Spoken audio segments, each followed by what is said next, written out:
Greetings, ladies and gentlemen. A very warm welcome to this dialogue. Today on the show, we're going to unpack a lot as we delve into a range of unfolding developments in Ethiopia, from the commencement of natural gas production to the progress of the fertilizer complexes, and of course, the historic inauguration of the Grand Ethiopian Renaissance Dam. And to help me put all this into perspectives, I'm so honored to be joined by former U.S. Assistant Secretary of State for Africa and U.S. Ambassador to Guinea and Ethiopia, long-term U.S. diplomat Tibor Nagy, whose insights and expertise on these topics will undoubtedly be both remarkable and invaluable. I'm your host, Shifarao Lako. Do stay with us. Thank you so much for joining me. I know you have been busy over the week. I really appreciate it. Thank you very much. You know how much I enjoy Ethiopia-related issues. Yes, sir. I specifically am so grateful to you because you follow new developments unfolding in Ethiopia, and also you provide constructive and amazing insights, which are really admirable. Thank you again, sir. No, my pleasure. You know, I sometimes think that in a past life I may have been Ethiopian, because for some reason my heart really goes out to Ethiopia. Thank you so much. Jumping right into our discussion, Ambassador, I would really like you to begin our conversation regarding AGOA vis-a-vis the continent of Africa in general and Ethiopia in particular. As you know, AGOA's exploration has been described as an own goal for U.S.-Africa relationship. From your diplomatic and also academic vantage points, sir, what structural reforms and policy reimagining should the USA pursue in order to make a renewed AGOA genuinely transformational for African economies in general, and of course to Ethiopia's economy in particular, as a country that's industrializing? Yeah, that's a great question. You know, we have to remember that AGOA is, more than 20 years old, and the economy has changed so much since then that industries which weren't even in existence then now are becoming very important. You know, I'm talking about technology, cyber, artificial intelligence. So in one respect, I'm very sorry that AGOA expired without it being renewed. And as you know, I was very opposed to taking AGOA away from Ethiopia, and it was taken away. But now I believe everybody on the U.S. side would like to see a renewal of AGOA, but it needs to be in a new form that really allows Africa, United States to both benefit from it. You know, AGOA never met the objectives because for most of the years of AGOA, the major commodity was natural resources exports, for example, oil, that came to the United States. And only a few countries really took advantage of the industrial part. You know, South Africa was one, a couple of Mauritius another. So now the new AGOA really needs to look at the new Africa, the new industries, and how can everybody benefit from that. Ethiopia, I assume, would be one of also the primary beneficiaries. Let's take some time and talk about major projects, including the $10 billion Bishoftu International Airport, which is going to be positioned as Africa's biggest aviation hub.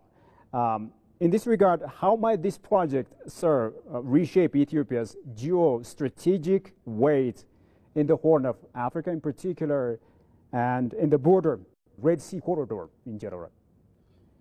Well, you know, Ethiopia has an unbelievably valuable natural resource in Ethiopian Airlines. That has been one of the jewels of Ethiopia for decades and decades.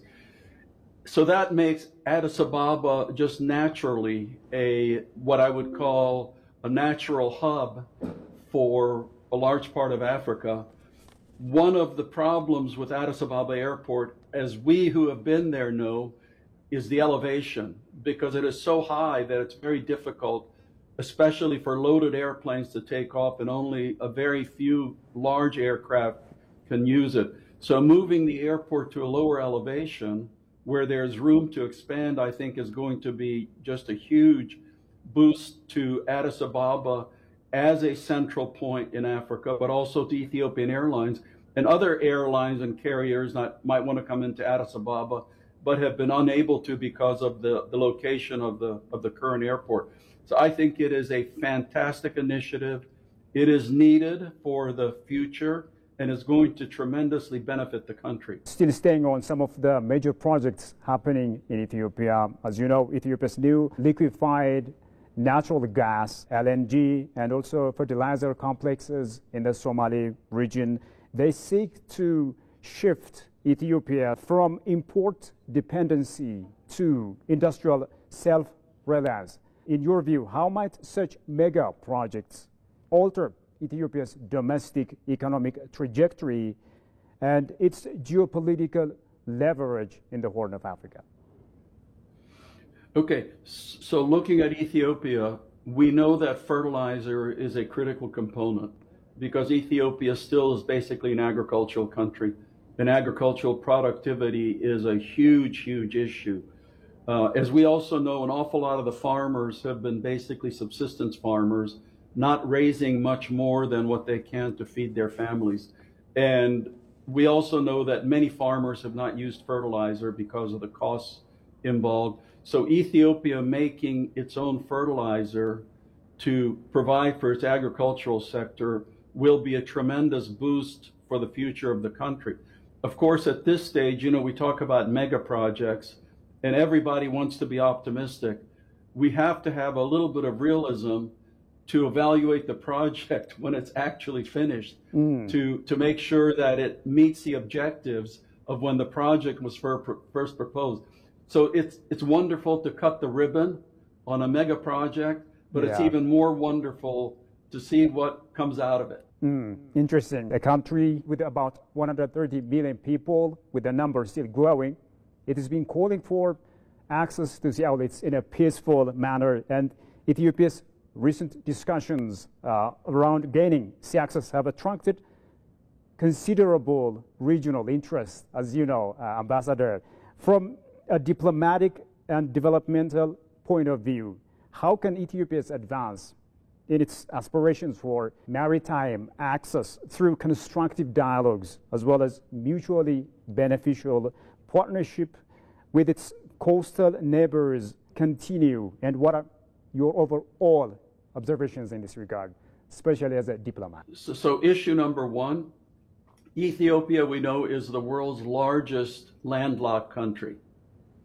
Issue number two, for a country of 140 million people that is trying to industrialize and depends on exports, access to the sea is absolutely essential. It's almost an existential issue. So Ethiopia needs to have access to the sea. There are several potential avenues because, as we know, there are a number of possible ports that Ethiopia can use. Right now, it is more or less dependent on the port of Djibouti, which is not a healthy situation for a country. We also know that there was at one point some interest in using Somaliland, which I personally think is a very useful avenue. Of course, there are the Eritrean ports. Unfortunately, a lot of analysts have said, oh my gosh, Ethiopia wanting to pursue using Eritrea ports means that there's a possibility of reigniting conflict in the Horn of Africa, which I know everybody understands that it is in nobody's interest to have a renewed conflict in the Horn of Africa. So, you can access the ports through treaties, which exists in a number of parts of the world where countries that are landlocked access ports that are not. Obviously, the country of the port would maintain sovereignty, but Ethiopia would have guaranteed rights of access to the port, of using its own customs, and that's there are a number of potential ports. There are a number of ways of doing that with without reverting to any kind of hostilities. But the bottom line is that Ethiopia needs to have a guaranteed access to the sea. One of the new developments happening in Ethiopia is the landmark inauguration of the Grand Ethiopian Renaissance Dam. As you know, this historic milestone has ignited a profound unity and national pride among Ethiopians. Let me take you back to the very day, Ambassador, that the foundational stone was laid in Ethiopia. I'm sure that you recall this. And in retrospect, how confident were you back then that Ethiopia would be able to see this huge project through to completion, sir? I was 100% confident, because I know from my experience that Ethiopia as a nation, if it decides together to pursue a goal, they will achieve that goal. So I was absolutely sure that the GERD would be completed. Wow, interesting. As you know, the journey hasn't been easy over the past 14 years, and the GERD has faced its own share of challenges, ups and downs, from internal hurdles to international pressures and even distorted images on the international arena and platforms. How did Ethiopia, in your opinion, sir, manage to stay the course and navigate these turbulent waters, if you will? Well, as I said, in my diplomatic experience, I have found Ethiopia to be incredibly goal-driven, that when it decides it's going to do something, literally come hell or high water, it's going to do it. And of course, for those of us who have to deal with Ethiopia on certain issues, we call it stubbornness. The Ethiopian point of view is that it's persistence. So whether there was controversy in the region where we had to do injections or whatever you have, as I said, I had no doubt that the GERD would be completed, and it would. I predict when history looks at it, it will be shown to have been of tremendous benefit, not just to Ethiopia, but to the entire region. Given that Ethiopia contributes about 85% of the Nile waters through its Abai River, how justifiable is it for external actors, particularly Egypt, Ambassador, to pressure Ethiopia into adhering to some colonial era water agreements that were established without the participation of upstream countries? As you well know, ever since this whole controversy started, I have kept making the point that despite the history, the current geopolitical dynamics are totally different than when the colonial treaties were drawn up. Again, let's look at the fundamental situation. As you said, Ethiopia contributes about 85% of the waters into the Nile. Egypt, which has claimed control 100%, contributes not one drop of water to the Nile. Yes, historically in the past, Egypt was much more powerful. Look at the current geopolitical realities and deal with that instead of trying to stand on past historical colonial documents which no longer reflect reality. Now that the Grand Ethiopian Renaissance Dam is a reality, after 14 years of rigorous work and persistent challenges, those ups and downs, what are some of the lessons that Ethiopia in particular, and perhaps other African countries, take away from such rigorous journey over the years of constructing and operating a project as complex as the Grand Ethiopian Renaissance? Well, I think one of the takeaways is that Ethiopia and a number of other African countries have the capacity and the ability to pursue and construct large projects like that without depending on international support. For example, one of the things about the GERD that for me was extremely impressive was that the financing came from Ethiopians inside the country and the very large Ethiopian diaspora outside the country. As you said, it is a huge point of pride for all Ethiopians no matter what their political beliefs, no matter what they think about the current Ethiopian government, I think you would find very, very few Ethiopians that were opposed to the GERD plan. So I think it's a great lesson for countries like Ethiopia, and it should be a boost to self-confidence to say, you know, we don't need to put our hand out to the international community to finance all of these projects, because with unity always comes strength, and there is strength in the people. That's a powerful message, Ambassador. I think it has taken on a symbolic role among Ethiopians and, of course, at the continental level. In this regard, how exemplary is the Grand Ethiopian Renaissance Dam in galvanizing African brothers and sisters into action, into taking up such huge action and such colossal projects as the Grand Ethiopian Renaissance Dam? It should be a point of pride for the entire continent. And I'm very hopeful that Egypt will come around, because, as I said, I think in the long term, it will be proven to be beneficial to both Sudan and Egypt. So I think the rest of the continent can look at this and say, wow, you know, here is just a mega project that the country designed, built on its own. It had its own engineers. You did not need, you know, people coming in from China or Europe or the United States. That this was a wholly managed Ethiopian project. And, you know, let's forget about, you know, some of the vestiges of colonialism and the expertise that comes from foreign lands, and let's develop our own natural resources and our greatest resource, which is our people. As we have been discussing so far, Ethiopia has taken on a number of projects. Some are already complete, some are in the pipeline. What's the future that you see for Ethiopia in the face of different challenges? How should it navigate, and what's the future that you see for Ethiopia? Well, you know, I see an extremely bright future for Ethiopia. I see it very quickly becoming a middle-income country and then progressing onward. Ethiopia definitely should be one of the natural leaders of Africa and the region.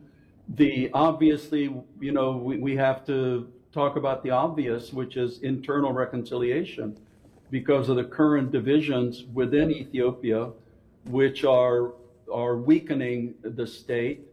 So those have to be addressed. I'm an optimist, because there are solutions to those, and it's just a matter of reconciliation within Ethiopia itself, to where everyone looks at the future the way they did at the GERD, and say, to get to that very promising future for this nation and for these people, we are going to have to unify, but that means having some kind of a national reconciliation, so that everybody that's sitting in the boat is pulling the oars in the same direction. Because as we know right now, people sitting in the boat, some people are pulling the oars in a different direction.